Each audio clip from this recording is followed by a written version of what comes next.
요거는 요 프린트 기준으로 제가 후딱후딱 하고 나갈 겁니다. 해보시면 아 겁나 쉽네 할 거예요. 우리 화학 반응 할 때요. 반응식을 이런 식으로 쓰지 않나요? 아이고야. A 플러스 B 화살표하고 C 플러스 D 뭐 이제 이런 식으로 우리가 반응식을 쓰죠. 그러면 화살표의 왼쪽에 있는 걸 반응물이라고 하고 오른쪽에 있는 걸 생성물이라 하는데 자 반응이 한번 진행돼서 AB가 CD로 변했다고 칩시다. 그러면 CD가 다시 AB로 되돌아갈 순 없어요? 다시 거꾸로 갈 순 없습니까? 자 다시 거꾸로 가는 반응도 있다 이거예요.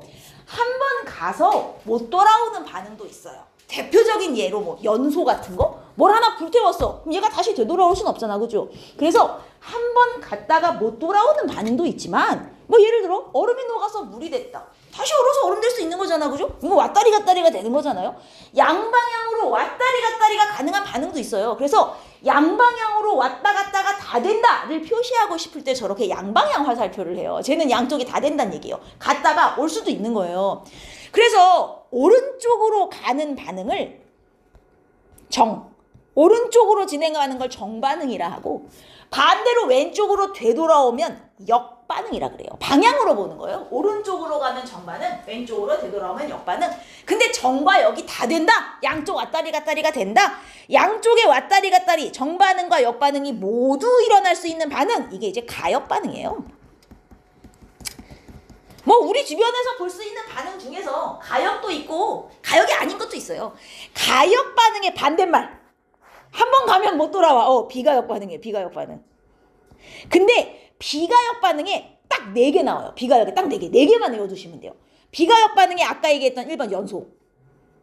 일단 얘는 뭐 한 번 태우면 끝이니까. 그 다음 두 번째가 기체가 생성되는 반응. 예를 들어 뭐 산에다가 금속을 넣었더니 수소기체가 나오더라. 한 번 날아간 기체를 잡아와갖고 다시 반응을 시킬 수는 없기 때문에 기체가 발생하는 반응은 비가역이에요. 그 다음 세 번째가 맞아요. 앙금. 한 번 앙금이 생성되면 얘는 다시 쪼개져가지고 되돌아오지가 않아요. 자연적으로는. 그 다음 네 번째 중화반응입니다. 중화반응 같은 경우도 산염기가 결합하여 이제 물이 딱 됐잖아요. 지가 알아서 내비두면 쪼개져서 다시 산염기로 나눠지진 않아요. 그래서 요 네 가지가 딱 비가역 4개 나오고요. 나머지는 우리 다 가역만 배운다고 보시면 돼요.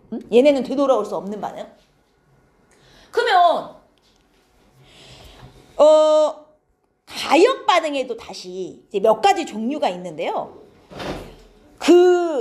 이런 거는 중학교 때 하잖아요. 플라스크에다가 물 담고 뚜껑을 닫어. 자, 가만히 냅두면 증발 돼요, 안 돼요?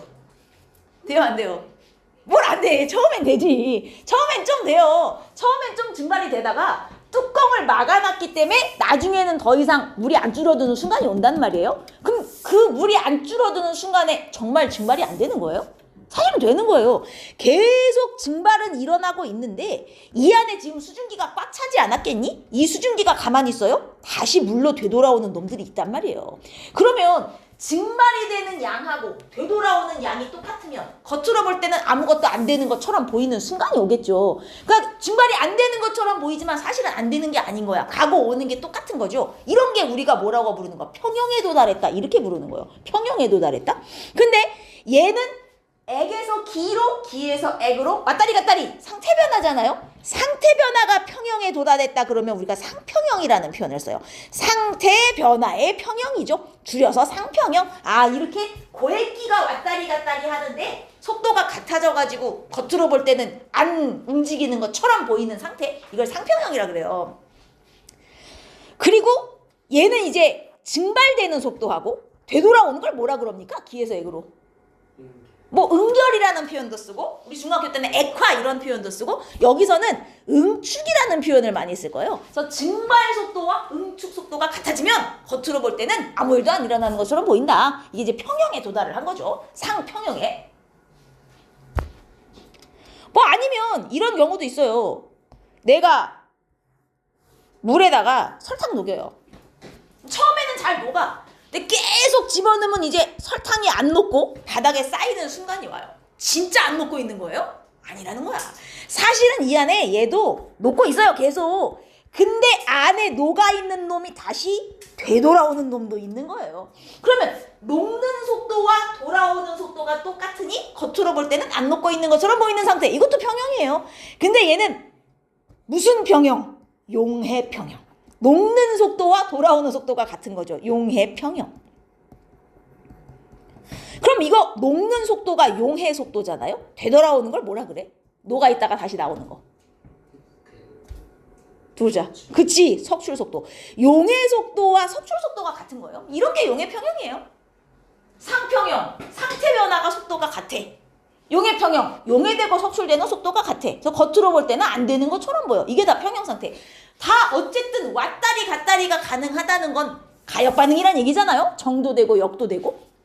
근데 사실 얘네 둘을 보시면 이거 화학 변화가 아니잖아요. 물리 변화도 물리 변화. 그럼 화학 변화에서는 평형이 안 되냐? 돼요. 화학 반응에서도 평형이 일어나는데 그 대표적인 예가 여기 3번에 그림이 있어요. NO2라는 기체가 있어요. 기체인데 색깔이 젓갈색이에요. 자동차 배기가스에서 나오는 산성비를 유발하는 오염물질인데 여튼 제가 이제 젓갈색이고 N2O4라는 무색의 기체가 있는데 원래 이 NO2라는 기체는 그냥 가만히 냅두면 지가 알아서 점점점 N2O4로 변해가요. 그리고 N2O4가 생기잖아요? 그럼 얘도 점점점 NO2로 도로 변해가. 그래서 내가 처음에 용기 안에 NO2만 넣어놨어도 시간이 흐르면 점점 N2O4가 생겨요. 물론 100%다 무색으로 변하진 않아요. 왜? N2O4도 NO2로 돌아가는 애들이 있기 때문에 나중에 네 왔다리 갔다리 속도가 같아지는 순간이 오거든. 그럼 같아지는 순간이 되면 그때부터 겉으로 볼 때 색깔이 더 이상 안 변하는 것처럼 보이는 거예요. 근데 그게 정말 안 일어나고 있는 거야? 아니죠. 일어나는데 양쪽 속도가 같은 거예요. 근데 지금 이렇게 화학 반응에서 평형이 일어나면 이걸 화학 평형이라고 하는데 상평형, 용해 평형, 화학 평형 너무 이름이 많잖아. 야 하나로 퉁치자. 세 개를 다 합쳐서 부를 수 있는 이름이 2번 동적 평형이에요. 상평형, 용해평형, 화학평형 헷갈리면 그냥 다 동적 평형이라 해서 그럼 다 맞아요. 그러면 지금 이 3번 같은 경우는 젓갈색과 무색 두 개를 다 넣어놨어요. 그러면 양쪽으로 왔다리 갔다리가 지금 동시에 일어나고 있을 거 아니야? 근데 얘를 갖다가 따뜻한 물에 넣었더니 색깔이 점점 진해졌단 말이에요. 그리고 찬물에 넣었더니 색깔이 연해졌어요. 자, 따뜻한 물에 넣었을 때는 정반응이 더 많이 일어난 거예요? 역반응이 더 많이 일어난 거예요? 색이 진해졌대. 여기 더 많이 일어났다는 얘기잖아. 지금 따뜻한 물에 넣을 때는. 근데 찬물에 넣었더니 색이 옅어졌대요. 그럼 정이 더 많이 일어났다는 얘기잖아요. 이걸 표현할 때 자, 더운 물에서는 역반응이 더 많이 일어났다. 이 표현을 뭐라고 하냐면 더운 물에서는 역반응이 우세하였다. 이렇게 표현해요. 역반응이 우세했다고 정반응이 안 일어난 게 아니죠. 역반응이 더 많이 일어난 거예요. 그리고 얼음물에서는 연해졌으니 정반응이 우세했구나. 이렇게 표현하는 겁니다. 하지만 역도 있긴 있었을 거야. 자, 그렇다면 찬물과 따뜻한 물 번갈아 넣었더니 역반응 일어났다가 정반응 일어났다가 막 이랬어. 양쪽이 다 되니까 당연히 가역반응. 이유 뭐라고 쓰겠어요? 역반응과 정반응이 모두 가능하니까 이런 식으로 쓰시면 되는 거예요. 이게 간혹 가다가 자, 조건을 변화시켰더니 역반응이 가능하다면 얘는 가역이냐 비가역이냐 이렇게 물어볼 때가 있어요. 조건을 변화시켜야만 역반응이 돼? 비가역인가? 아니죠. 조건을 변화시켜도 역반응이 안 돼야 비가역이에요. 뭔 얘기인지 알겠어요? 조건을 변화시켰더니 반대가 돼. 이런 가역이고 조건 변화를 어떻게 해도 역으로 안 가야 비가역입니다. 뭔 말인지 알겠죠? 그래서 얘는 지금 온도에 따라서 정반응, 역반응이 다 왔다리 갔다리 하기 때문에 가역반응이구나. 이렇게 이유를 쓰시면 되는 거예요. 오케이. 근데 나중에 따뜻한 물에 넣든 찬물에 넣든 계속 진해지고 계속 연해지진 않아. 어쨌든 나중에는 다시 색깔이 일정하게 유지되는 순간이 온단 말이에요. 그러면 색깔이 일정하게 유지되는 순간이 온 이유, 그 이유가 뭐겠습니까? 정반응 속도와 역반응 속도가 같아지는 순간이 오는 거죠. 즉 동적 평형에 도달하는 상태가 되는 거예요. 나중에는 어쨌든 동적 평형에 도달을 해서 두 기체의 양이 일정하게 유지되는 순간이 오기 때문에 결국은 색깔이 일정한 순간이 나타난다라는 얘기예요. 이해되죠? 그러면 이거 만약에 예를 들어 내가 자, 이 상태에서 찬물에 넣었어요. 색깔이 이제 연해지다가 더 이상 안 변하는 순간이 왔다고 쳐요. 이 그림 신경 쓰지 말고 자, 더 이상 안 변하는 순간이 왔어. 이 순간 안에 들어있는 NO2와 N2O4의 몰비는 2대1이다. OX. 평형에 도달했어요. 평형에 도달한 순간 안에 들어있는 두 기체의 몰비는 2대1이다. 맞아요, 틀려요? 아니다 이거죠. 개수비가 2대1이라는 건 무슨 의미냐? 얘 두 분자 반응할 때 얘 한 분자가 간다는 의미이지 반응이 끝났을 때 2대1로 남는다는 의미가 아니잖아요. 그럼 반응이 끝났을 때 이 안에 얘네들은 몇 대 몇의 몰비로 들어있는가? 모른다는 거예요. 알 수가 없어요. 이거는 문제에서 주기 전엔 우리가 알 수가 없는 거예요. 알겠죠? 개수 비대로 남는 게 아니에요. 개수 비대로 반응하는 거죠. 오케이, 좋습니다. 자, 그러면 지금부터 이제 얘를 한번 볼게요. 농도가 주어졌는데 누가 봐도 가가 나로 변하고 있는 상황이잖아요. 근데 화학 반응식을 잘 보면 A가 간지 B가 간지 모르는 거예요. 현재 안 가르쳐 준 거예요. 여러분 이게 꼭 가가 A라는 보장이 없어요. B를 먼저 넣어줘도 역반응이 진행돼서 A가 생기기 때문에 누구를 먼저 넣어줬는지 알려면 뭘 봐야 돼요? 반응 몰비를 봐야 돼요. 여러분 A가 2몰 농도 변할 때 A가 아니라 가죠. 나가 얼마나 변했는지 봐요. 1 변했죠. 얘 2 반응할 때 얘 1 생성되는 관계 아니에요? 2대1의 몰비로 몰 농도지만 사실은 어차피 얘네 같은 부피의 용기 안에 들어있기 때문에 몰 농도가 곧 몰수예요. 안 그렇습니까? 그러면 얘 2대1의 몰비로 반응했으니 개수비 2대1 가가 A구나. 개수 B를 보고 찾으셔야 돼요. 무조건 정반응이 먼저일 거라 생각하시면 안 됩니다. 알겠죠? 역반응을 먼저 줄 수도 있어요. 그러면 가와 나는 A와 B 중 누구냐? 여기까지 나왔어요. 몰비가 2대1인 것으로 보아 가가 A고 나가 B구나. 여기까지는 확인이 된단 말이에요. 그 다음 반응시간 T1. 여러분 반응시간 T1을 보시면 T1은 아직 A가 B로 변하는 중. A는 줄고 있고 B는 늘고 있어요. 그러면 T1일 때는 정반응과 역반응 중 누가 우세한 거니? 화학 반응식 보세요. 누가 정이고 누가 역인가? 지금 T1에서는 A 줄고 B가 늘고 있는 중이잖아요. 그럼 정이 우세야? 역이 우세야? 야, 이 그지개갱아. A가 줄고 B가 늘고 있는데 정이 우세지, 그죠? T1 때는 아직 정반응이 역반응보다 우세한 거예요. 그래서 여기 안 일어나는 건 아닌데 정반응 속도가 더 크다는 얘기잖아요. 그러면 T1에서 역반응분의 정반응 속도를 한다면 이 값은 아마도 1보다 크지 않겠습니까? 왜냐하면 정반응이 더 우세하게 일어나고 있는 상태니까. 근데 T2는 평형에 이미 도달을 했단 말이에요. 이게 반응이 안 일어나는 게 아니죠. 정력이 일어나는데 지금 속도가 같은 거예요. 그럼 정반응, 역반응 속도가 똑같다. 그럼 얘는 T2에서는 이걸 구했을 때 딱 1이 나올 거 아닙니까? 그러면 누가 이 크기가 더 크냐? T1에서가 T2에서보다 크겠다? 이렇게 설명하시는 거예요. T1은 정반응이 역반응보다 우세하니 이 값이 1보다 크고 T2는 정반응과 역반응 속도가 같으니 저 값이 딱 1이구나. 설명을 하라 그러면 이렇게 설명하면 되는 거지. 이해되죠? 별거 아니죠?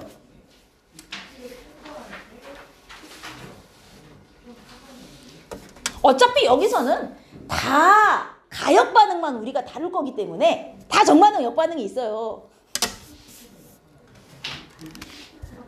여기는 온도 조절이 안 돼. 됐죠? 자, 그럼 넘어가 봅시다. 이제 5번. 여기서부터 잘 봐야 돼요. 여기서부터. 여러분 제가 7번 문제 기준으로 먼저 설명을 드릴 건데 7번 그래프를 보고 화학 반응식 세워봅시다. 누가 반응물이에요? A가 반응물인 거 알겠죠? A 혼자 줄고 있어요. 그러면 A를 일단 왼쪽에 쓰시고 BC가 생성되고 있으므로 B와 C가 모두 생성물이니까 생성물 쪽에 BC를 써요. 그리고 개수를 맞춰야 될 거 아닙니까? A가 얼마 반응할 때 반응한 양을 보는 거죠. 3 반응할 때 B는 1 증가, C는 2 증가란 말이에요. 3대 1대 2의 몰비로 지금 반응한 상황. 이게 개수비 아니겠어요?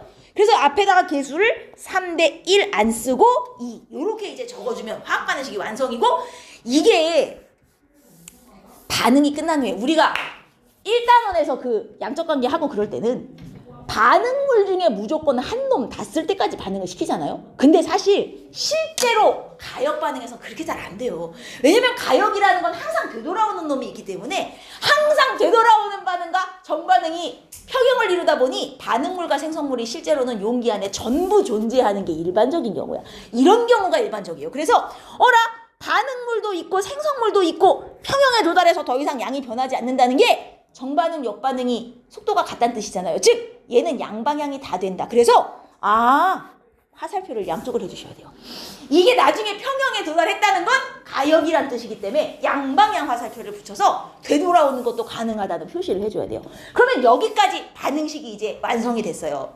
그 다음에 평형상수를 구하는데, 이 평형상수라는 게 뭐냐면 반응물의 농도곱 분의 생성물의 농도곱. 이 뭔 소리냐면 평형상수를 우리가 K로 표시하거든요. 대문자 K. 평형상수 K는 이렇게 구해요. 자, 지금 여기서 반응물이 A잖아요. 그러면 A의 몰농도, A의 몰농도 분해. 근데 이 앞에 개수가 3이죠. 이 개수가 지수로 들어가요. 그리고 분자에는 생성물의 몰농도 B와 C의 곱인데 B는 개수가 1이잖아. 그러면 얘는 지수가 1이니까 표현하지 않고, C는 개수가 2잖아요. 이게 지수로 들어가는 거예요. 뭔 말인지 알겠죠? 반응물의 농도 분의 생성물의 농도인데 앞에 붙은 개수가 여기 지수로 들어가는 거예요. 이게 평형상수거든요. 그러면 이 평형상수 식을 세운 다음 얘를 구할 때 어떻게 구하냐면, 이 몰농도는 언제의 몰농도냐? 평형상태에 도달했을 때 몰농도를 넣고 계산하는 거예요. 그러니까 얘네 평형상태에 도달하면 A 좀 보세요. 몇 몰농도 되나? 1몰농도 되잖아요. A 자리에 1을 집어넣어요. 1의 세제곱. B는 평형에 도달했을 때 얼마 됐어? 2. C도 평형에 도달했을 때 2 됐죠. 그럼 B, C에 모두 평형 농도를 넣는 거예요. 얘 2 곱하기 2의 제곱 이렇게 들어가는 거야. 그러면 얘는 평형상수가 8이네. 이렇게 계산하는 거다 이거죠. 이해했습니까? 평형상수라는 것은 어떻게 계산하는 거냐? 반응물의 농도 분의 생성물의 농도인데 개수가 지수로 들어가는 것이다. 그리고 농도에 뭘 넣는 거냐? 이미 평형에 도달했을 때의 농도를 넣는 거다. 이걸 평형상수라 그래요. 그럼 이 평형상수를 구해서 뭐 하는데? 자, 이제 지금부터 그걸 배우는 건데, 평형상수의 계산 자체는 어렵지 않아요. 왜냐면 평형농도 다 주는 거고, 평형농도 안 주면 구할 수 있게 뭐 개수비를 주든 뭐든 주거든요. 요 평형상수를 구하려면 일단 화학 반응식을 세우셔야 됩니다. 화학 반응식이 없으면 내가 세워서라도 구해야 돼요. 자, 요 반응물의 농도곱에 대한 생성물의 농도곱의 비, 이게 평형상수고요. 얘가 지금 몇 번이냐? 5번. 이게 평형상수. 그리고 이 평형상수는 온도에 의해서만 변할 수 있어요. 농도, 압력, 그 무엇을 줘도 평형상수가 안 변하는데 온도가 바뀔 때만 평형상수가 변할 수 있습니다. 요건 외워두셔야 돼요. 평형상수는 온도에 영향을 받는다라는 거 반드시 기억해 두시고, 그 다음 평형상수 계산할 때요. 자, 고체. 제가 여기다가는 안 썼지만 원래 화학 반응식에 뒤에 상태 붙어 있잖아. S, L 이런 거 붙잖아요. 기본적으로 고체, 액체, 그 다음에 용매. 근데 사실은 액체와 용매가 같은 의미예요. 예를 들어 물에다가 고체를 섞었다 그러면 물이 용매가 되는 거니까. 그래서 반응식의 상태에 S, L 이런 게 붙은 애는 평형상수에 넣지 않습니다. 고체와 액체는 넣지 않아요. 그럼 평형상수 계산할 때 넣는 상태는 기체, 그리고 AQ, 수용액 이 두 개만 넣는 거예요. 고체와 액체가 섞여 있으면 얘는 평형상수에서 빼고 계산하는 겁니다, 여러분. 자, 여튼 이걸 기억하시면서 8번 같은 걸 볼게요. 반응식을 주고 A 0.3올, B 0.3홀을 넣었더니 지금 평형에 도달을 했다 이거예요. 화살표가 양방향이 있는 것으로 보아 일단 정력이 다 됐다는 소리고, 그럼 평형에 도달하면 세 종류의 물질이 아마 다 들어있을 거예요. 근데 자, 주의할 점. 우리가 양적 관계에선 이걸 전반우를 썼잖아요. 얘는 전반우랑 비슷하긴 한데 차이점이 전반우는 뭐를 이용해서 쓰지만 얘는 농도가 들어가요. 그래서 여기 0.3몰, 0.3몰을 그대로 쓰시면 안 돼요. 왜? 몰 농도를 구해서. 어떻게 구해? 부피, 분해 몰수. 부피, 분해 몰수로 바꿔서 넣으셔야 돼요. 아까 전에 위에 있는 그래프는 애초에 농도를 줬으니까 그냥 갖다 넣은 것이고, 만약에 문제에 몰을 주면 이걸 부피로 나눠서 몰 농도로 바꿔 넣어야 돼요. 근데 얘는 1리터니까 사실 뭐 나누나 마나 똑같이 0.4가 나오겠지만 혹시라도 부피가 1리터가 아닌 경우 꼭 나눠야 된다는 거 잊지 마시고, 여기에 들어가는 이 처음 농도 0.4는 0.4 몰이 아니라 0.4 몰 농도예요. 그래서 1리터 분의 0.3몰에서 나온 0.4예요. 알겠습니까? B도 0.4 몰 농도 들어있었어요. 처음에 어쨌든 이만큼 넣었다는 얘기잖아. 아니 그러면 A하고 B만 넣었으니 당연히 무슨 반응이 우세하게 진행되겠어요. 정이 우세하지 C가 없는데 여기 어떻게 일어나, 그죠? 그래서 정반응이 일어나면서 A가 반응에 참여해가고 A가 얼마 반응했는지 몰라. X만큼 줄었다고 칩시다. 그럼 A가 X만큼 반응하면 B는요? B도 X 반응하는 거 아니에요? 반응은 항상 계수 비대로 해요. 농도도 상관없어요. 왜냐? 어차피 같은 부피의 용기 안에 들어있는 거기 때문에 반응 몰 B가 곧 여기서 몰 농도의 B이기도 해요. 부피는 일정하니까. 그래서 계수 비대로 반응해요. 그럼 얘 X 반응하고 얘 X 반응할 때 얘는 얼마 생성이야? 아저씨! 얼마 생성이야? 2x 생성이잖아요. 그죠? 계수비대로. 그럼 반응이 끝난 후에 농도를 보세요. 평형에 도달했어요. 0.4-x 0.4-x 얘는 2x 이렇게 돼서 평형에 도달했다라고 보는 거예요.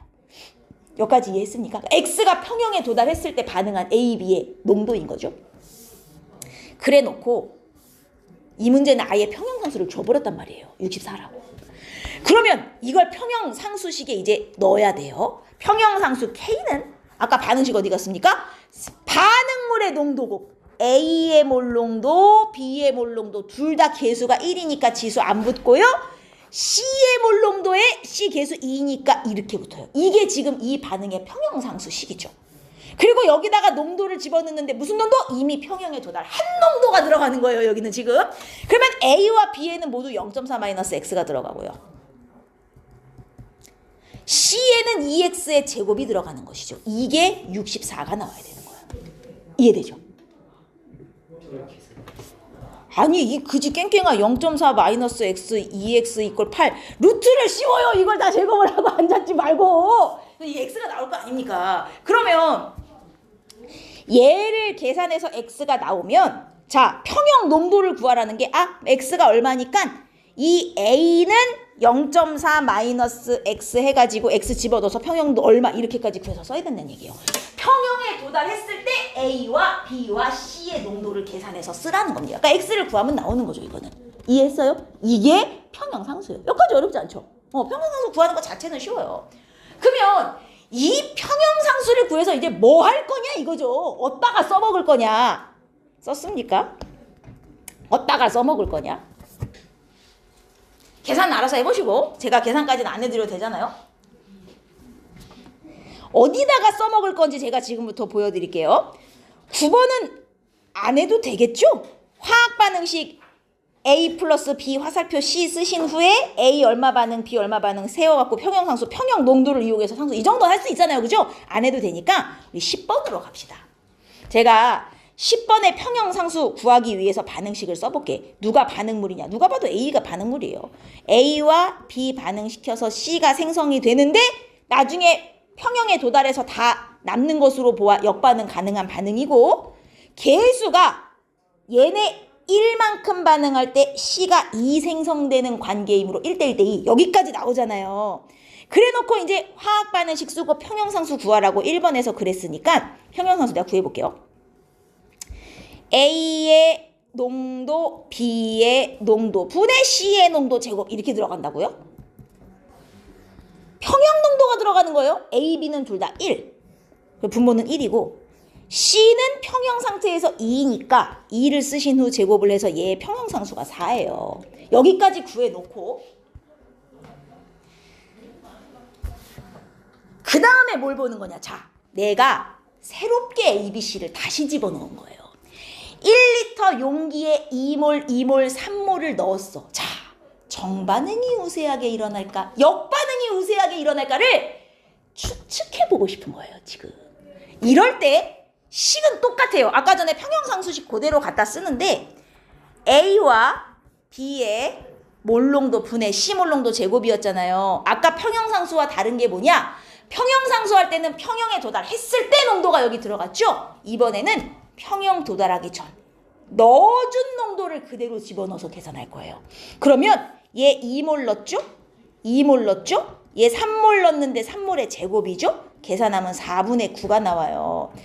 평형 상태의 농도가 아닌 평형되기 전 농도를 이용해서 이걸 구한 걸 Q라고 표시하고 이걸 반응지수라 하거든. 이 반응지수를 왜 구하냐면 얘 평형상수가 아까 4였잖아요. 모든 반응은 항상 평형상수를 향하여 가고자 하는 성질이 있어요. 항상 평형상수에 도달하고 싶어요. 근데 반응지수를 구해봤더니 현재 4분의 9인 상황이에요. 얘는 평형상수가 4이기 때문에 점점점 반응해서 4가 되도록 하고 싶단 말이에요. 지금 평형상수가 반응지수보다 크죠. 그러면 평형상수를 향해서 가려면 분자는 늘리고 분모는 줄여야 될 거 아닙니까? 정반응이 우세해야겠니? 역반응이 우세해야겠니? 이거예요. 정반응이 우세해야 되죠. 그래서 반응지수가 평형상수보다 작으니까 얘는 정반응이 우세하게 진행되겠구나. 이런 거 찾을 때 써먹는 거예요. 그래서 평형상수는 이미 평형에 도달했을 때 농도로 쓰는 거. 반응지수는 도달하기 전. 평형 정반응으로 갈지 역반응으로 갈지 모르겠어. 이럴 때 쓰는 거예요. 그래서 요 반응지수가 평형상수보다 작으면 정반응이 우세하게 되고 만약에 내가 이걸 계산했는데 반응지수가 평형상수보다 커요. 그러면 평형상수를 향해서 가고 싶으면 줄여야 되잖아. 분자를 줄이고 분모를 늘려야 되잖아요. 그럼 이제 이 경우는 역반응이 우세해지는 거죠. 그래서 이걸 만약에 Q를 구했는데 지금 딱 K랑 똑같아. 그러면 이미 평형이니까 우세한 반응이 없는 것이고 반응지수랑 평형상수를 이용해서 이 반응이 어느 쪽으로 우세하게 진행될지 예측을 해볼 수 있는 겁니다. 이럴 때 써먹는 거예요. 평형상수는. 이해되죠? 안 어렵죠? 식은 평형상수랑 반응지수가 똑같은데 평형 농도를 넣냐 그 전 농도를 넣냐의 차이예요. 그러면 얘를 갖다 이제 활용을 한번 해봅시다. 11번에 지금 반응식을 주기는 했는데 개수가 없어요. 그러면 일단 1번 반응을 이용해서 개수를 알아낼 수 있죠. 얘 봐라. 0.3 넣었더니 평형에 도달했을 땐 0.2 됐어. 얼마 반응했냐? 0.1 반응했잖아요. 그럼 A가 0.1 반응하고 B는 0.3에서 0.2 됐으므로 얘도 0.1 반응했더니 C가 얼마 생겼는지 봐라. 0.2에서 0.4 생겼어. 0.2가 생긴 거죠. 1대1 대 2의 몰비. 이게 개수예요. 반응에 참여한 몰수비. 이게 개수비예요. 그죠? 어쨌든 개수는 나왔어요. 개수는 1, 1, 2인 거 확인했고요. 평형상수 그럼 구할 수 있죠. K는 A몰 농도, B몰 농도, 분의 C몰 농도의 제곱 이렇게 들어가겠죠? 여기에 무슨 농도가 들어가요? 평형 농도가 들어가요. 평형 농도. 얘는 이미 농도니까 그대로 넣으면 됩니다. 이미 농도니까 0.2, 0.2, 0.4가 들어가요. 그래서 얘는 0.2 곱하기 0.2 곱하기 0.4의 제곱. 이걸 계산하면 평형상수가 얼마 나올 거 아닙니까? 그죠? 계산하면 얼마 나오겠어요? 0.2의 제곱에 0.2 곱하기 2의 제곱이니까 4입니까? 계산하면? 이렇게 나올 거 아니에요. 자, 그러면 평형상수가 나왔어요. X값을 예상하라는 게 1번에서 평형상수 구했으니 2번에서도 평형상수는 똑같이 4가 나올 거다. 왜냐? 온도는 일정하게 유지를 해줬기 때문에 평형상수는 안 변했을 거란 얘기예요. 그러면 2번에서 평형상수가 4가 되려면 쟤는 정반응이 우세할까 역반응이 우세할까 2번의 반응 지수를 구해보셔야 되는 거예요. 2번은 0.4, 0.4, 0.5를 넣어줬죠? 0.4 곱하기 0.4 곱하기 0.5의 제곱이 되는 것이지요. 그죠? 이거는 평형상수가 아니에요. 평형 도달하기 전이니까 반응지수죠. 그럼 얘가 0.16에 5, 25, 0.25 해갖고 16분의 25가 나와요. 근데 아까 평형상수는 4였단 말이에요. 반응지수가 평형상수보다 작네요. 그럼 평형상수를 향해 가려면 뭐가 우세해야겠냐? 정이 우세해야 되겠죠? 그럼 이 반응은 정반응이 우세할 테니 시간이 흐를수록 C의 양은 어떻게 되겠어요? 증가하지 않겠어요? 그럼 X값의 범위는 최소한 0.5보다는 커지겠구나. 여기까지는 우리가 유추를 할 수 있다는 얘기예요. 정반응이 일어날 거니까 얘가 늘어날 거 아닙니까? 이렇게 판단하는 거란 말이죠. 오케이. 괜찮죠? 쉽다. 반응이 몰수가 더 많을 때는 정반응의 몰수가 많다는 게 무슨 뜻? 그러니까 1대 1대 2가 아니라 2대 1대 1이면 똑같이 그럼 평형상수가 변하겠죠. 여기에 지수가 다 바뀔 텐데. 화학 반응식 자체가 변해버리면 평형상수 값이 바뀌고. 몰 농도가 중요한 게 아니라 여기 이 평형상수 값이 중요한 거기 때문에 그 몰수가 증가하는 반응이냐 감소하는 반응이냐는 이제 우리가 다음 시간에 배울 평형 이동에서 고려를 해요. 여기서는 고려할 필요가 없어요. 상수하고 반응 지수만 고려하면 되고. 자, 그러면 4번. 이번에는 기체 C만 넣었다고요. C만. A, B 없이 C만 넣었어요. 얼마를 넣었어? 1 몰농도. 이미 몰농도니까 그냥 1 잡으시면 되고.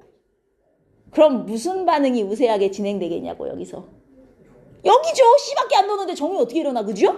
역반응이 진행되면 누가 생기고 A, B가 생기고 C가 없어지는 거잖아요. 하지만 그것도 개수비대로 맞춰서.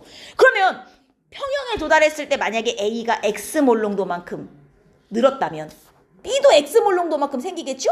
1대1의 몰비로 반응하니 대신 C는 얼마 줄어요? 2X가 감소하는 것이죠. 그래서 평형에 도달했을 때 얘 X, 얘는 1-2X. 이게 평형농도. 이걸 갖다가 평형상수식에 갖다 집어넣고 이게 평형상수 얼마가 나와야 돼요? 아까랑 똑같이 4가 나와야 되는 거죠. 온도는 변하지 않았으니까 일정하게 유지될 거 아닙니까? 그럼 X값이 나오고 X값이 나오면 ABC의 평형농도도 나오는 것이지요. 이게 평형상수예요. 두 번째 프린트는 더 쉬워. 뭐냐면 이제 평형이 이동한다는 건데 핵심은 이거예요. 자, 평형 농도에 이미 도달했어. 겉으로 볼 때는 반응이 더 이상 안 일어나는 것처럼 보일 거 아닙니까? 그죠? 도달했으면. 근데 도달한 상태에서 내가 뭔가를 하나 이제 바꿔버리는 거야. 온도를 바꾼다든지 농도를 바꾼다든지 이런 식으로 뭐 하나를 바꿔버려요. 그러면 얘네가 평형이 깨진다. 평형이 깨지면 항상 어떻게 하고 싶어 해? 다시 평형에 도달하려고 하는 성질이 있단 말이죠. 그래서 평형에 도달했는데 어떤 이유 때문에 평형이 깨졌어? 다시 새로운 평형에 도달하려고 해. 이걸 평형 이동이라 그래요. 자, 화학 평형에서 뭐가 달라지면? 온도가 바뀌거나 혹은 압력이 바뀌거나 혹은 농도 이런 것들 이 중에 하나라도 바뀌면 얘가 평형이 깨져요. 그래서 이게 달라지면 평형이 깨지고 새로운 평형에 도달하려고 하는데 이것을 평형 이동이라 합니다. 평형 이동. 그러면 평형 이동의 핵심은 이거예요. 평형 이동의 핵심. 자, 순서대로 2번에 반응물을 만약에 첨가한대. 이런 느낌이죠. 내가 A와 B를 반응시켜 C를 만드는 반응에서 이미 평형에 도달해갖고 A, B, C의 양이 일정하게 유지되는 상태예요. 근데 반응물 A든 B든 좋아요. 만약에 A를 추가로 여기다 더 집어넣어줬다고 합시다. 얘를 첨가했어요. 그럼 봐요. A 양이 늘잖아요. 평형이 깨진 거예요. 얘네는 하여튼 뭔가 평형이 깨지면 싫어해. A가 늘었어? 어떻게 해야 되겠다? 줄여야겠다 해요. 그럼 어느 방향으로 반응을 진행시켜야 A가 줄겠어? 정이에요? 여기에요. 정을 진행시켜야 A가 줄겠죠? 그럼 정반응이 막 진행되면서 새로운 평형에 도달할 때까지 반응이 다시 시작되는 거예요. 근데 만약에 내가 C를 첨가해서 C를 여기다가 얘를 집어넣었어요. 그럼 C가 늘잖아요. 싫어. 줄여야겠다. 어떻게 할 것 같아요? 역반응을 막 진행시켜요. 그래서 다시 새로운 평형에 도달하도록. 하여튼 뭔가 평형을 깨트리면 싫어. 그 깨진 거를 방해하려는 방향으로 반응이 진행되게 돼요. 그래서 여기서 만약에 반응물을 첨가했어요. 그럼 반응물을 줄여야 될 거 아닙니까? 어느 방향으로 반응이 우세하게 다시 시작돼요. 정반응 쪽으로 평형이 이동하면서 정반응이 막 우세하게 다시 시작이 돼갖고 새로운 평형에 도달을 하는 거야. 이해되죠? 그럼 만약에 이번에는 자 온도를 높였어요. 온도는 조금 신경을 쓰셔야 되는 게 온도는 어떤 조건이 필요하냐면 이 반응이 발열 반응인지 흡열 반응인지의 조건이 필요해요. 만약에 자 정반응 기준입니다. 문제에 별말 없이 그냥 얘가 발열 반응이다 라고 말했으면 당연히 정반응 기준 발열이란 뜻이에요. 그러면 정반응이 발열이면 당연히 역반응은 흡열이잖아요. 거꾸로 가면. 자 내가 온도를 높였다 이거예요. 자 높아진 게 싫어. 뭐 어떻게 해야겠어요? 낮춰야 되겠죠? 낮추려면 발열 반응을 진행시켜야 돼? 흡열 반응을 진행시켜야 돼? 야, 발열을 하면 온도가 더 높아지죠. 발열 반응 일어나면 주변의 온도 상승, 흡열 반응 일어나면 주변의 온도 하강이잖아요. 지금 정반응이 발열인데 내가 온도를 높여버렸어. 낮추고 싶잖아요? 흡열 반응을 진행시켜야겠죠. 어느 쪽이 우세하게 진행돼요? 역반응이 막 일어나기 시작한단 말이에요. 왜요? 뭐가 문제죠? 어느 부분에서 지금 힌트가 나갔어. 빨리 얘기해봐. 이해 못하고 지나가면 안 돼. 지금 역반응이 흡수하는 반응. 네. 역반응이 흡열이에요. 내가 여기에 발열이라고 썼으면 정반응 기준 발열이란 뜻입니다. 다른 표현이 없으면 정반응 기준으로 우리가 발열 흡열을 표시해요. 그래서 정반응이 발열이니 역반응이 흡열인 것이고 온도를 높여줬어? 난 낮추고 싶지. 그럼 흡열시켜야죠. 그래야 온도가 낮아지죠. 역반응이 우세하게 진행되는 거예요. 그래서 여기에 3번 만약에 온도를 높이잖아요. 평형은 어느 쪽으로? 흡열 반응은 쪽으로. 흡열 반응이 우세한 쪽으로 진행되는 거예요. 만약에 저 반응이 정반응이 흡열이었어. 그럼 내가 온도를 높여주면 정반응이 우세하게 진행돼요. 흡열이 일어나야 온도가 떨어질 테니까. 자, 그 다음 이번에는 압력을 높여요. 자, 압력을 높여. 어떻게 하고 싶겠어? 낮추고 싶겠죠. 얘네 하여튼 무조건 변화시키는 걸 싫어해서 그 변화를 방해하려는 방향으로 반응을 진행시킨단 말이에요. 그럼 압력을 높이면 야 압력 낮춰야겠다. 어떻게 하면 압력이 낮아지죠? 내부 몰수를 줄이면 돼요. 그럼 몰수가 줄어드는 방향으로 반응이 진행되는 거예요. 얘네가 지금 다 기체라고 치면요. 얘 개수가 111로 제가 지금 적어놨잖아요. 여러분 정반응이 진행되면 기체 몰수가 증가해요? 감소해요? 감소하죠. 두 개 반응에서 하나 생기는 관계니까. 근데 역반응이 진행되면 내부의 기체 몰수가 증가하는 효과가 나잖아요. 자, 지금 내가 압력을 높였어요. 낮추고 싶어요. 즉 내부의 기체 몰수를 줄여야겠죠? 어느 쪽 반응이 우세하겠니? 정반응이 우세하게 일어난다는 얘기예요. 근데 만약에 얘네들의 개수가 112야. 반응 전과 반응 후에 몰수가 변하지 않는 반응이야. 이 상태에서 내가 압력을 높였어요. 어떻게 될 것 같아요? 평형 이동을 안 해요. 어차피 이동해봐야 계속 그 상태잖아. 그죠? 그러니까 이 경우는 반응 진행이 안 되는 거예요. 계속 평형을 유지하고 있는 겁니다. 그래서 압력을 높이면 평형은 어느 쪽으로? 기체 몰수가 감소하는 쪽으로 진행이 되게 돼요. 항상 변화시키는 걸 방해하려는 방향으로 평형이 다시 이동을 한다. 이렇게 생각을 하시면 됩니다. 자, 그러면 이 반응, 여러분 이거 제가 좀 예전에 만든 프린트라 여기에 들어갔는데 지금은 그냥 얘가 발열 반응이냐 흡열 반응이냐를 문제에 알려줘요. 그러면 정반응이 발열이면 역반응이 흡열이겠지 이렇게 하고 푸시면 되는데 이 델타 H가 뭐냐면 얘는 엔탈피라고 해서 엔탈피 물려서 안 배우죠? 엔트로피를 배우죠? 엔탈피라 그래서 얘는 뭐냐면 우리 반응물과 생성물 에너지 이거 발열 반응 기억나죠? 반응물의 에너지 이만큼 생성물의 에너지 이만큼 발열 반응하면 이렇게 에너지가 확 줄잖아요. 요 델타 H는 생성물 에너지에서 반응물 에너지를 뺀 값을 말해요. 생성물 에너지에서 반응물 에너지를 빼면 요만큼이 지금 감소잖아요. 발열 반응하면 생성물에서 반응물을 빼면 이만큼 날아간 에너지가 나오면서 부호가 마이너스가 되겠죠. 적은 쪽에서 큰 쪽을 뺐으니까.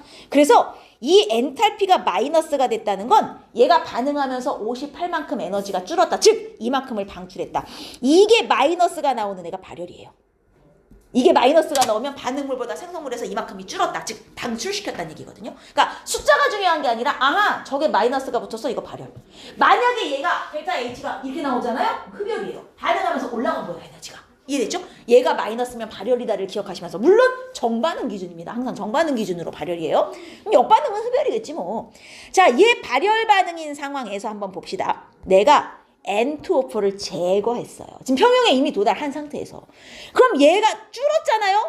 주는 거 싫어. 어떻게 해? 늘려야겠지. 무슨 반응 진행시켜? 정반응 진행시키는 거예요. 얘 제거하면 정반응이 우세하게 일어나요. 이거 찾으라는 거예요. 무슨 반응 우세하게 일어날까? 간단하죠. 아르곤 뭐야? 여기 아르곤이 없는데? 자, 아르곤은 18쪽 아닙니까? 네온, 아르곤, 헬륨. 자, 이렇게 남들과 아무 반응도 안 하는 18쪽 기체를 집어넣는 경우 평형에는 아무런 변화가 없어요. 18쪽은 그 어떤 영향도 미치질 않아요. 그래서 18쪽을 집어넣으면 변화가 없다가 되는 거예요. 평형 이동이 없다. 이렇게 쓰시는 거고. 내부 압력이 변해도 이게 전체적으로 이걸 뭐라고 해야 될까? 전체적으로 어쨌든 그 압력은 변할 수 있지만 18쪽 원소는 전체에 영향을 안 미쳐요. 그냥 이렇게 생각하시면 돼요. 내가 얘를 눌러가지고 압력을 변화시킨 거랑은 약간 느낌이 달라요. 뭔가를 집어넣어서 내부 압력을 변화시켰는데 그게 18쪽이야? 그러면 얘는 앉는 거나 마찬가지가 되는 겁니다. 눌러서 압력을 변화시킨 거랑 좀 다른 개념이라고 생각하셔야 돼요. 그래서 18쪽은 아무 의미 없는 걸로 알고 계셔야 되고, 이거는 좀 달라요. 부피를 진짜 줄여서 압력을 높이면 이건 얘가 진짜로 외부 압력이 높아졌어? 그럼 내가 반응을 진행시켜서 압력을 낮추려고 해요. 어느 방향으로 가야 압력이 낮아지겠어요? 정이에요? 여기에요?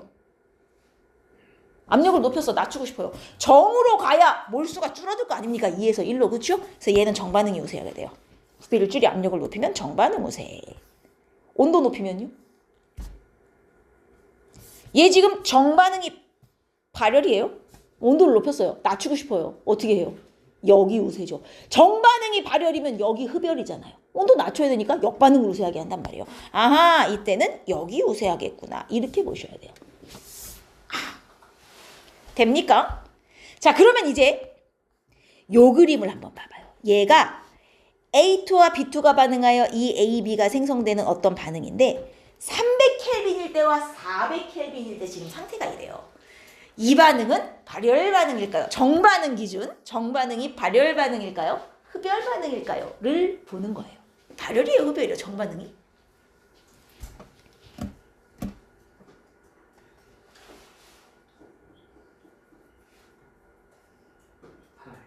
왜 발열이죠?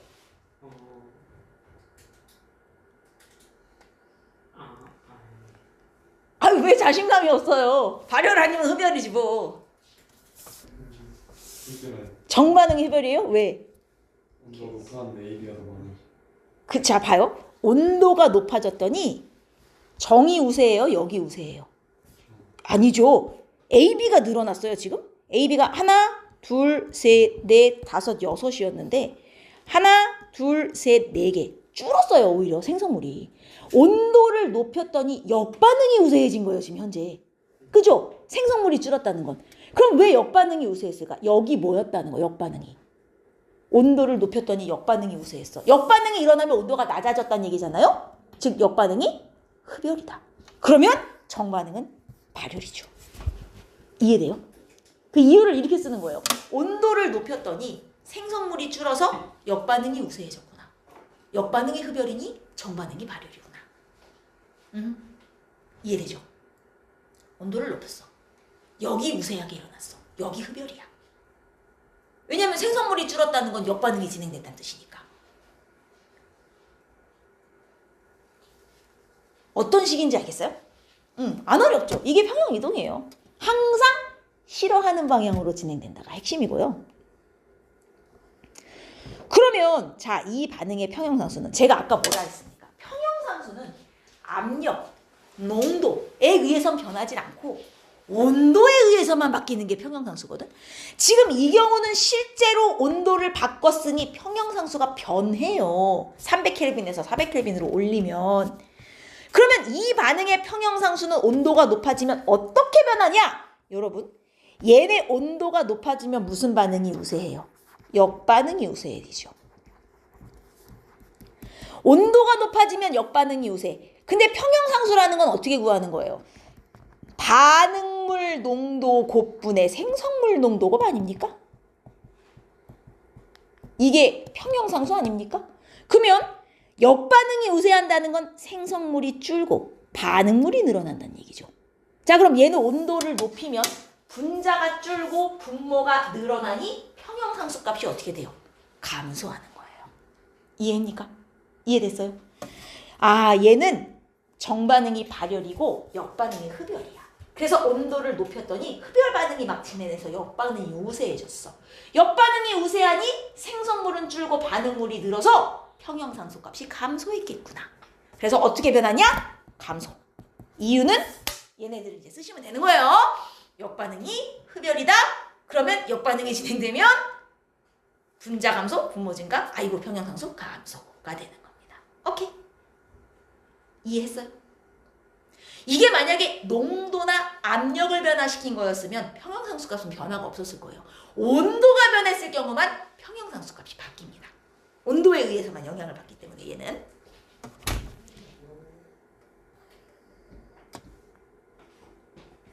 자, 이런 걸 이제 어디에 쓰냐? 실제 공업에 얘를 활용한단 말이에요. 여기는 지금 그래프가 없는데 잠깐 뒷페이지로 한쪽만 가시면 9쪽에 그림이 보이죠?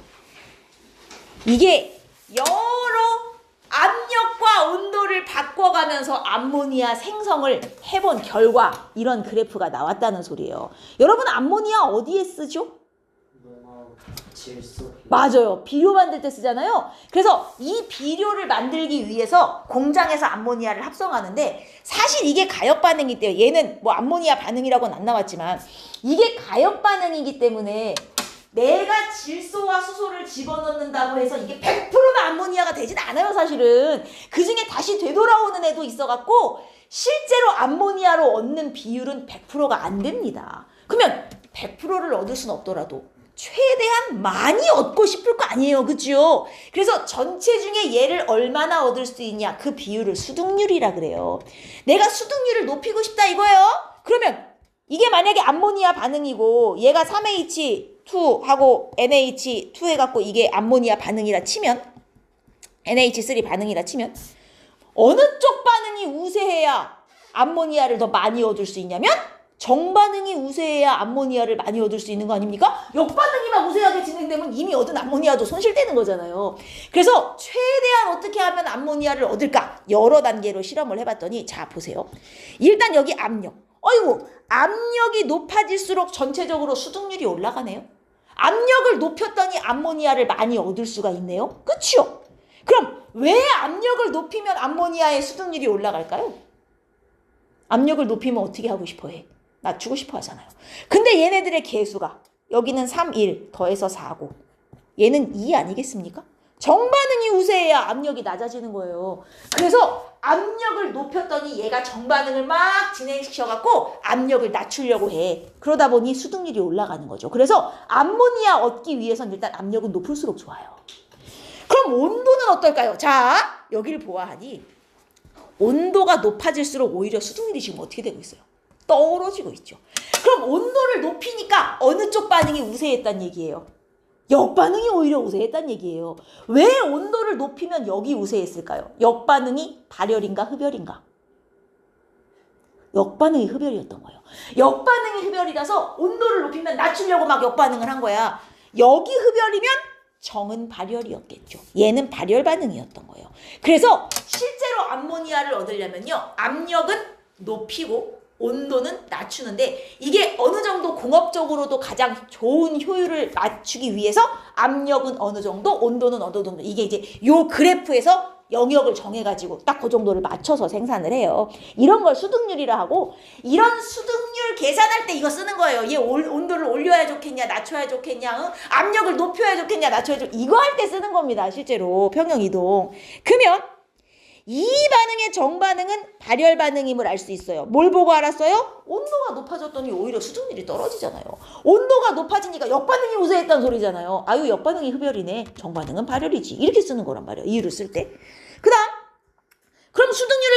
싶어요. 온도는 어떻게 해야 돼요? 낮춰야 돼요. 압력은 높여야 돼요. 아, 이래야 수능률이 커지겠구나. 자, 계수 ABC 이거 뭘 보고 판단해? 어머, 얘 압력이 증가하니까 수득률이 올라간 것으로 보아 정반응이 진행되면 몰수가 감소하는 반응인갑다. 그래서 만약에 반응식을 안 주고 그냥 ABC로만 주면 아하, A와 B를 합친 것보다 C가 작은갑다. 이렇게 나오는 거예요, ABC의 관계가. 그래서 A 플러스 B는 C보다 작아. 왜냐? 압력을 높였더니 정반응이 우세해.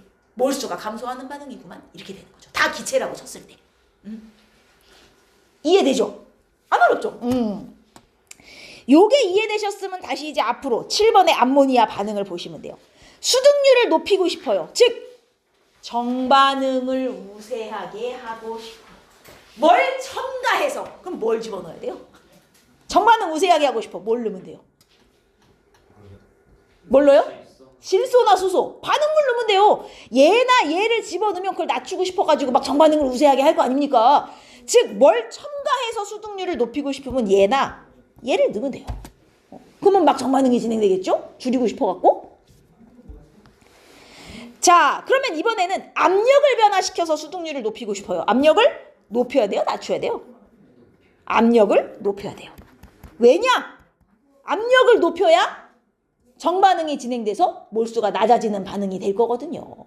어떤 얘기인지 알겠죠? 그 다음 이번에는 온도를 변화시켜서 수득률을 늘리고 싶어요. 근데 얘 이걸 보니 마이너스 값, 발열이란 말이죠. 정반응이 발열이니까 정반응 진행시키고 싶으면 온도를 높여야 돼요? 낮춰야 돼요? 정반응이 발열이에요. 근데 정반응 우세하게 진행시키고 싶어요. 수득률 높이고 싶어요. 온도 높여야 돼요? 낮춰야 돼요? 낮춰야 온도를 더 높이려고 정반응을 진행시켜 발열을 하겠죠. 그래서 온도는 낮춰야 된다. 그 이유는 이거 쓰시면 되는 겁니다. 정반응이 발열 반응이기 때문에 온도를 낮춰야 발열 반응이 우세하게 진행될 것이다. 이렇게. 되게 쉽지 않아요? 좋습니다. 자, 그럼 이제 8번으로 한번 가볼까요?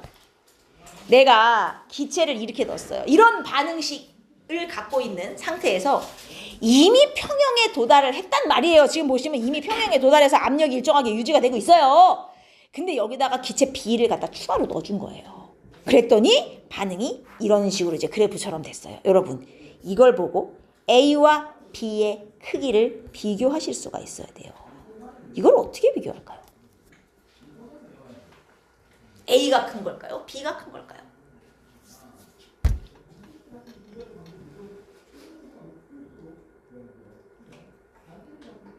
B가 큰. 왜 B가 큰 거죠? B가 첨가해서 어쨌든 역반응이 많아졌을 건데 압력이 감소해. 그렇죠. B를 첨가했으면 B를 줄이고 싶으니까 얘가 역반응을 막 진행시켰을 거란 말이에요. 역반응을 진행시켰더니 봐요. 압력이 낮아지는 거. 몰수가 줄었다는 얘기죠. 아하, 역반응이 진행되면 몰수가 줄는구나. 그럼 B가 A보다 큰 거네. 이렇게 판단이 되는 거예요. 그래서 개수 A보다 B가 커요. 이유는 서술할 수 있겠죠? B를 첨가해서 역반응이 우세했더니 압력이 낮아졌다. 즉 몰수가 감소하는 반응이구나. 역반응이. 이렇게 판단하고요. 그럼 두 번째는 이번엔 온도를 낮췄어요. 온도를 낮췄더니 압력이 올라갔다요? 정이 우세한 거예요? 역이 우세한 거예요, 지금? A보다 B가 크다는 건 우리가 확인했어요. 온도를 낮췄더니 압력이 증가했다? 몰수가 커졌다는 얘기예요. 정반응, 역반응 누가 우세해요? 정이 우세했다는 얘기죠? 그럼 온도를 낮췄더니 정이 우세했다. 정반응은 흡열이다, 발열이다? 발열이다. 정반응이 발열 반응인 거예요.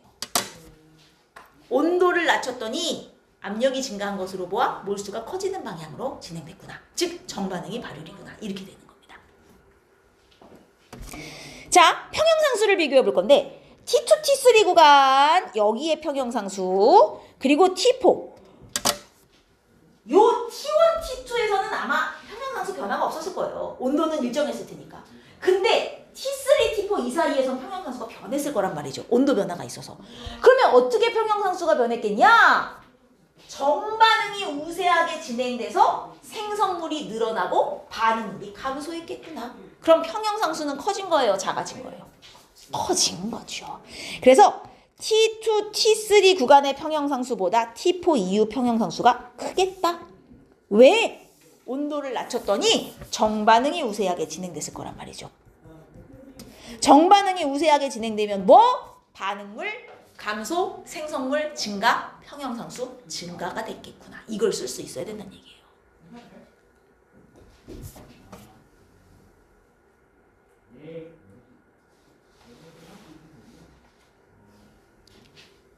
오케이, 괜찮죠? 아주 좋아요. 그럼 T4 이후에 이미 여기 보시면 T4 이후에 다시 새로운 평형에 도달을 했어요. 새로운 평형에 도달을 한 상태에서 이번엔 A를 또는데요. 그럼 어느 방향으로 다시 평형이 이동해요? 정력, 정반응이죠. A 줄여야 될 거 아닙니까? A 넣었으니까. 따라서 다시 평형은 정반응 쪽으로 이동하겠구나. 아, 쉽다. 자, 그러면 이제 10번으로 가겠습니다. 암모니아 반응식을 알려줬고요. 1리터 용기에서 지금 이런 상태가 되었어요.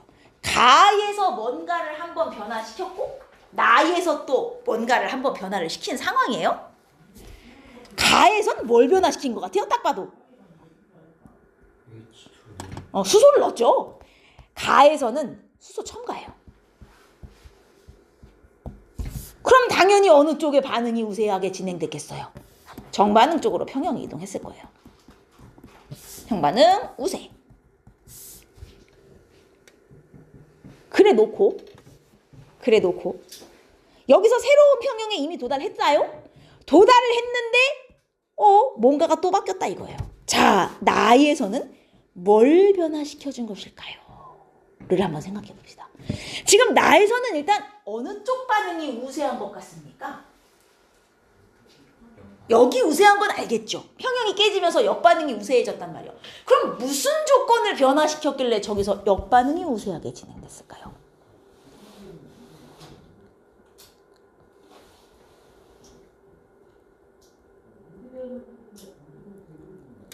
역반응이 우세하게 진행되려면 어느 쪽? 그렇죠. 온도를 건들리면 돼요. 지금 이게 발열인데 근데 문제는 낮춰야 되나요? 얘가 정반응이 발열이란 말이에요. 근데 여기선 역반응이 우세했다고요? 역반응은 흡열이에요. 역반응이 우세하면 온도가 떨어져요. 왜 떨어뜨렸겠어요? 내가 높였으니까. 그죠? 즉 나에서는 온도를 높인 거예요 지금. 근데 이게 압력 감소는 안 됩니까? 만약에 내가 나에서 압력을 감소시켰다. 그러면 몰수가 많아지는 쪽으로 반응이 진행될 테니 역반응이 우세할 텐데 그럼 나를 압력 감소로 볼 수는 없습니까? 압력 감소로 보면 안 돼요. 왜 안 될까요? 이거 압력 감소로 보면 안 돼요. 평형 상태 뭐? 평형상수가 달라져서 근데 지금 사실 얘네들의 평형 농도가 나오지 않은 상황이기 때문에 평형상수가 바뀌었는지 안 바뀌었는지 정확하게 확인할 길이 없어요. 숫자로서는. 물론 바뀌었겠죠. 뭐 평형상수가 그래 바뀌긴 했겠네. 그렇게 생각할 수도 있고 아니면 사실 얘가 그럼 압력 감소를 시킨 거라면 그래프가 어떻게 그려져야 되냐면 압력을 감소시키는 방법은 하나예요. 부피를 늘리면 돼요. 전체 용기의 부피를. 그럼 용기 부피를 빡 올리는 순간 얘네들의 몰농도가 다 떨어져요. 몰농도가 한번 뚝뚝뚝뚝 떨어졌다가 역반응이 진행돼서 얘는 감소하고 얘네는 증가하는 이러한 모양의 그래프가 나와줘야 돼요. 근데 부피를 증가시켜서 셋 다 몰농도가 뚝 떨어지는 그 과정이 없죠. 평형 유지되다가 갑자기 역반응 우세로 돌아가잖아요. 이건 압력을 변화시킨 게 아닌 거예요. 무슨 말인지 이해돼요?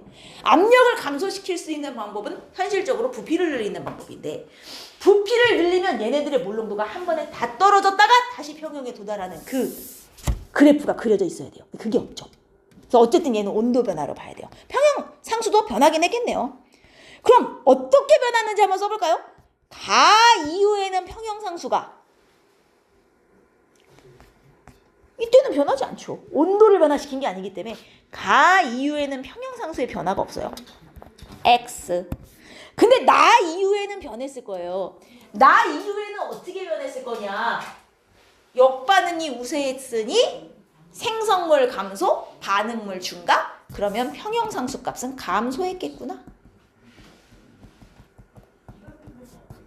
라고 생각할 수 있겠네요. 이해돼요? 이렇게. 이게 화학평형 단원의 끝이에요. 3단원 이게 끝이에요. 끝. 되게 쉽죠? 완자 잠깐 볼까요?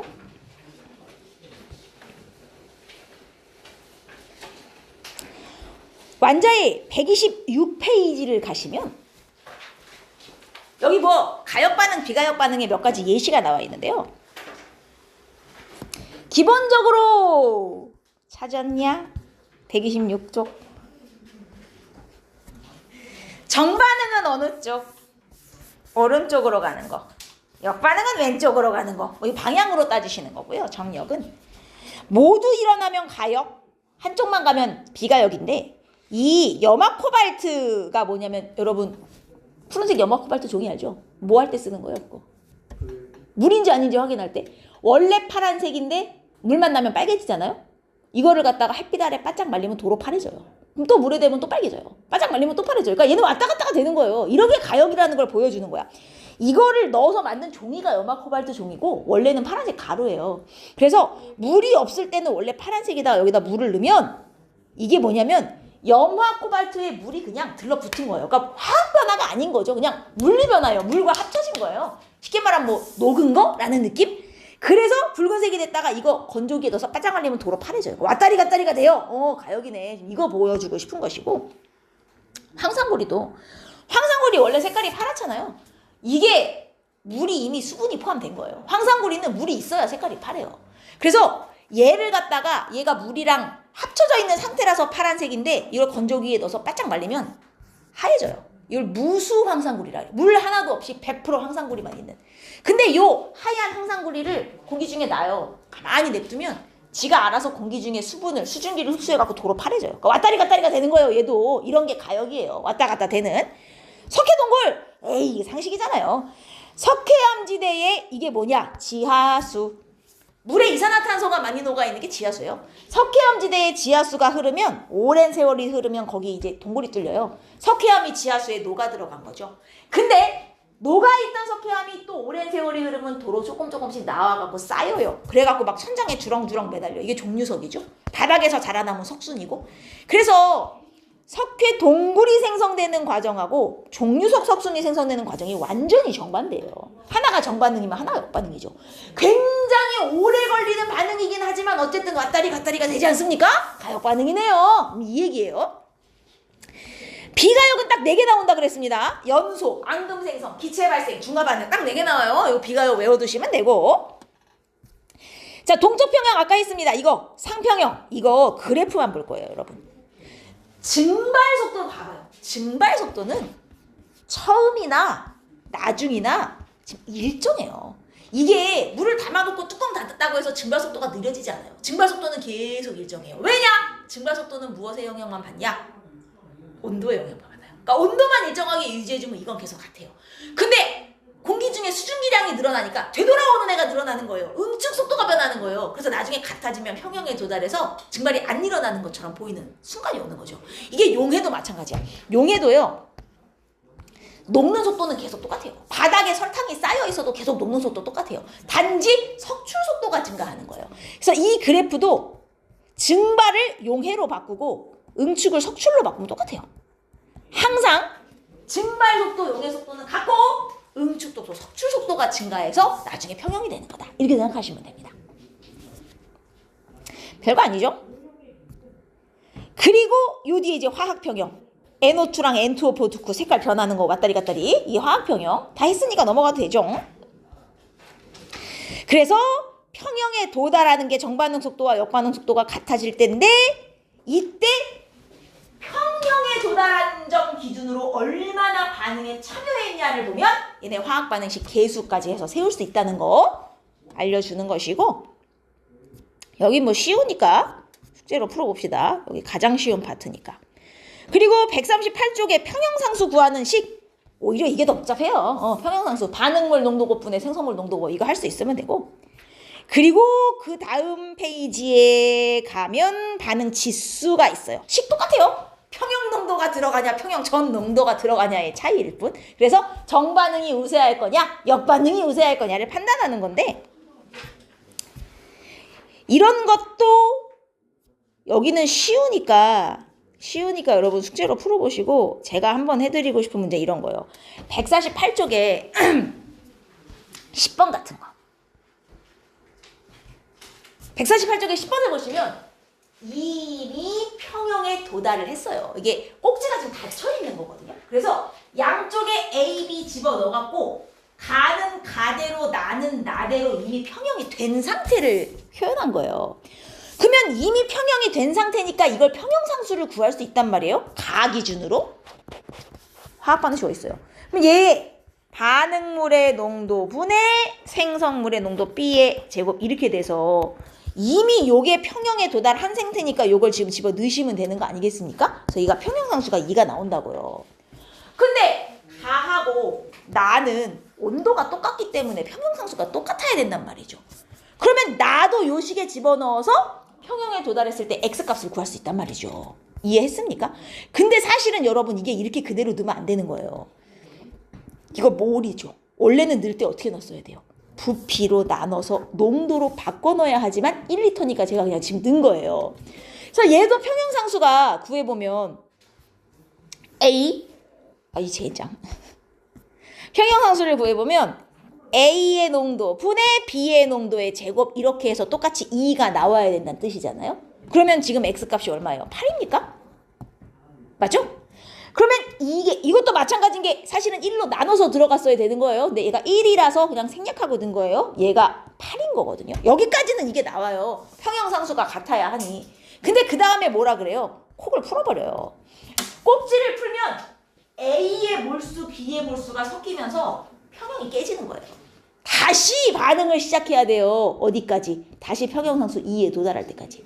자, 그러면 다시 반응하면은 결과가 어떻게 되겠냐? 평형상수 K는 콕을 열어버리면 A의 총 몰수가 얼마가 돼요? 2몰 8몰에서 10이 되죠. 그럼 10 들어가요? 아니죠. 콕을 열면 총 부피가 얼마로 늘어요? 2리터가 돼버리는 거예요. 그럼 총 부피가 2리터 분의 10 얘는 꼭 계산에 넣어줘야 된다는 거죠. 총 부피가 1이 아니니까. 몰 농도로 들어가야 되잖아요. 그리고 B의 몰수도 2하고 4니까 6. 그러면 이거 평형상수가 아니라 이제 반응 지수죠. 그러면 2, 4, 6에다가 총 부피 2에 6. 이렇게 넣어서 계산하면 이 반응 지수가 평형상수 2보다 큰지 작은지 비교가 되죠? 아하, 얘가 콕을 열면 정반응이 우세할까 역반응이 우세할까를 판단할 수 있다는 거예요. 콕 열어버린 상황에서는 평형이 아니니까 반응 지수를 계산해야 되는 거죠. 어느 쪽이 우세할 것인가 요걸 할 수 있다는 얘기예요. 이해했어요? 항상 몰수로 주어졌는데 부피가 1리터가 아니면 부피 나눠서 몰 농도로 들어가야 되는 걸 잊으시면 안 돼요. 그거 빼먹으면 틀려요. 알겠죠? 제곱. 제곱. 맞았습니다. 요 식에다가 그대로 넣으셔야 되는 거죠. 그죠? 요 계산 한번 해보시고요. 다음 나머지 거 다 비슷비슷해요. 뭐 어려울 거 딱히 없고. 그 다음 뒤로 쭉 가시면은 뭐 여기도 콩 나오는 문제 있는데 열 때랑 받았을 때랑 부피 바뀌는 것만 조심하시면 됩니다. 그리고 화학 평형까지 우리 끝난 거예요. 160쪽에 가보시면 농도가 변했을 때, 압력이 변했을 때, 온도가 변했을 때 평형 깨지는 케이스를 쭉 놔뒀어요. 그래서 농도가 변하면 농도를 무조건 낮추는 반응물을 넣었어? 그럼 정반응 우세. 생성물을 넣었어? 역반응 우세. 무조건 낮추고 싶어 한다는 얘기를 더럽게 길게 써놨어요. 그래서 요거 한번 읽어보시면 되고 그 다음 163쪽으로 가면 압력을 변화시켰을 때 무조건 압력이 증가해서 몰수 감소. 압력이 감소해서 몰수 증가 쪽으로 간다. 기체만 보시면 되겠죠? 이 얘기도 더럽게 길게 써놨습니다. 그래서 여기 보시면 지금 평형에 압력을 감소시킨 거군요. 이미 평형에 도달한 상태에서 압력을 감소시키려면 정반응이 우세하게 진행돼야 되니 압력이 감소시킨 거군요. 그러면 압력을 증가시켜야 되니 역반응이 우세하겠구나. 얘 화학 반응식 보면 이렇게 되잖아요. 얘가 역반응이 우세해야 몰수가 증가하니 압력이 증가하겠구나. 이런 얘기를 또 길게 써놓은 것이고요. 그리고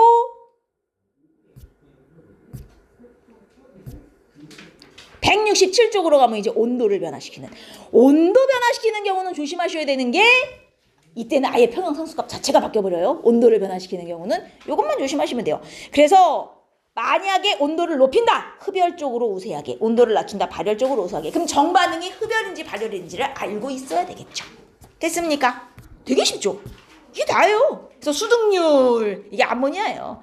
실제로 산업에서 활용하는 범위는 여러 가지를 고려해서 조동, 저 정도 범위를 씁니다. 근데 보면 알겠지만 압력을 높일수록 수득률 증가, 온도는 낮출수록 수득률이 증가되는 걸 볼 수 있구나. 그 이유가 뭐냐? 얘는 정반응이 몰수가 감소하는 반응이고 그 다음 정반응이 발열 반응이기 때문에 온도를 낮춰야 정이 우세하구나. 요거를 설명할 수 있으면 돼요. 오케이, 끝났습니다. 생명현상에서의 평형이동은 별거 없어요. 이거 헤모글로빈인데 언제 산소와 결합을 더 잘하고 언제 분리가 잘 되냐. 이게 지금 폐에 가면 폐는 산소가 많죠. 여러분 숨 쉬면 바로 산소가 폐로 들어가는 거니까. 산소가 많아? 그러면 정반응이 우세해서 산소를 줄이고 싶어가지고 결합을 많이 하고, 우리의 조직 세포로가 그러면 조직 세포에 산소가 모자라니까 늘리고 싶어하고 역반응이 우세해서 산소를 분리해놓고, 이런 거 다 화학 평형으로 이루어지는 거란 얘기를 길게 써놓은 거예요. 되게 쉽죠. 끝입니다. 그 174페이지 한번 볼까요? 174페이지. 대표자료 2번. 여러분 이거 봐봐요. 아, 왜요? 이게 요걸 잘 봐야 돼요. 피스톤이 고정돼 있어요. 이게 전체 부피가 지금 몰수랑 상관이 없는 거예요. 고정시키면 전체 부피랑 몰수랑 관계가 없는 거 조심하셔야 되고, 얘가 전체 1리터 기준 이미 평형에 도달한 상태죠. 그럼 뭘 구할 수 있어요? 여기 상태에서의 평형상수를 구할 수 있단 말이에요. 그쵸? 그럼 평형상수 K는 반응식 어디 있어요?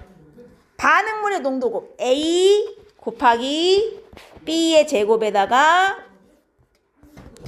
C의 제곱. 이렇게 해서 여기서의 평형상수 값을 구할 수 있어요. 갖다 집어넣으면. 1리터니까 어차피 1 나눈다 많아잖아요. 집어넣어서 계산을 하시고 온도를 높였대요. 그럼 평형상수 값이 변했겠죠. 변. 근데 온도를 높였더니 지금 A 값이 어떻게 됐어? 늘었잖아요. 뭐가 우세하게 진행됐다는 얘기예요? 역이 우세하게 진행됐다는 얘기죠. 그럼 온도를 높였더니 A가 증가해서 역반응이 우세하구나. 나머지는 안 써준 거예요. 현재. 그럼 역반응이 우세하게 진행됐다는 건 역반응이 흡열이다 발열이다. 온도를 높였더니 역이 우세해요. 역이 흡열이에요 발열이에요? 역이 흡열인 거죠. 그럼 정이 발열이구나. 근데 A가 1몰 생겼단 말이에요. 여러분 4에서 5로 늘었잖아요. 봐요. A가 1몰 생겼으면 B는 몇 몰 생겼겠어요? 2몰 생겼겠죠? C는 몇 몰 썼겠어요? 2몰 썼겠죠? 그럼 반응 후에 A, B, C 몰수가 다 나와요. 그럼 새로운 평형 농도도, 그러니까 새로운 평형 상수도 또 구할 수 있는 거죠. 이해됐습니까? 어떤 식인지. 근데 여기서 이번엔 온도를 일정하고 부피를 반으로 줄였어요. 자, 평형 다에서는 어느 쪽 반응이 우세하게 진행됐을 것 같습니까? 정이에요? 역이에요? 정이죠. 정을 진행시켜야 몰수가 감소해서 압력을 낮출 수 있죠. 평형 상수는 안 변했겠구나. 온도는 일정하니까. 그죠? 압력에 의해서는 변하는 값이 아니잖아요. 이렇게 따져주시는 거예요. 간단하죠. 요게 끝입니다. 이게 평형이에요. 3단원 끝.